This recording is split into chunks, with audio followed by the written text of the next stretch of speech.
what is your title and what are you in charge of, part of? Tell me that. I am the founder of Everyone Voice Matters. Tell me a little bit about Everyone Voice Matters. Everyone Voice Matters is a 501c3 nonprofit that was originally geared towards kids who stutter. But then I just didn't want to just focus on that. I wanted to also focus on other aspects of it, like dealing with low self-esteem, self-confidence, bullying, and bullying teas. So instead of me just tackling the stuttering side with the kids, I want to tackle the other side that they also deal with as well.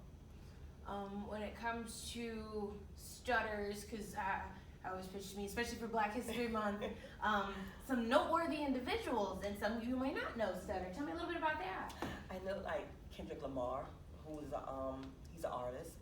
Steve Harvey, Bo Jackson, Samuel L. Jackson. Some of those are great celebrities who stutter, who actually been through it, and now they're doing a great job, and they are very successful.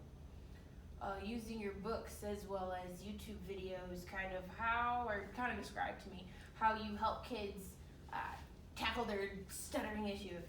Well, me myself, I grew up stuttering, and one of the ways that I was able to get past that or help me be able to deal with it is through reading.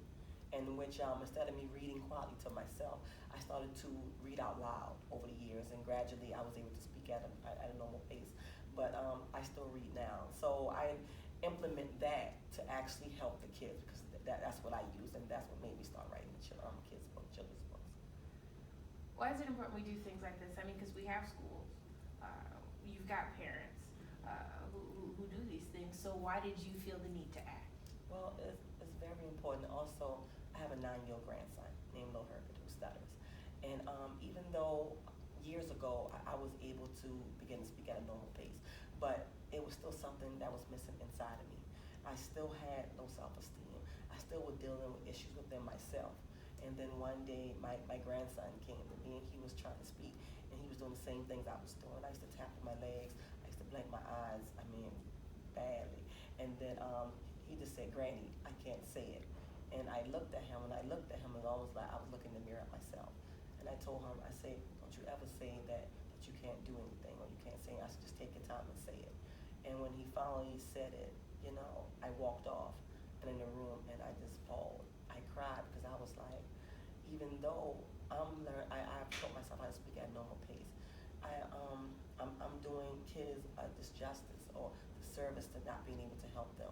So it's like once I saw that he was dealing with it inside, that's what made me really step out the box that I felt like I was in for years, to be able to help those the same way I was able to deal with it. Because I know it's hard, because I've been there.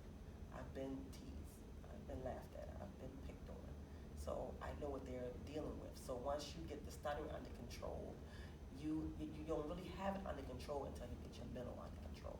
So my grandson actually helped me to be able to come out and really show what I really was. That's what helped me. That's awesome.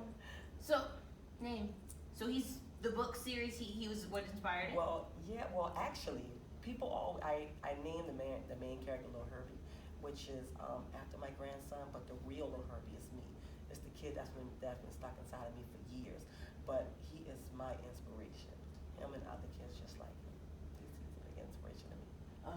So you're you're from South Carolina. Your nonprofit is here or where? Well, actually, we're in Charleston, South Carolina, but I travel all over. I speak at different schools in different states.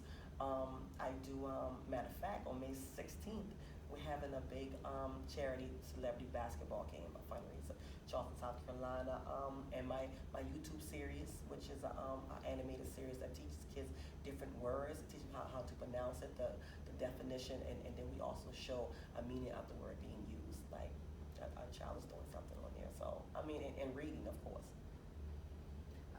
How long did it take to get all this together?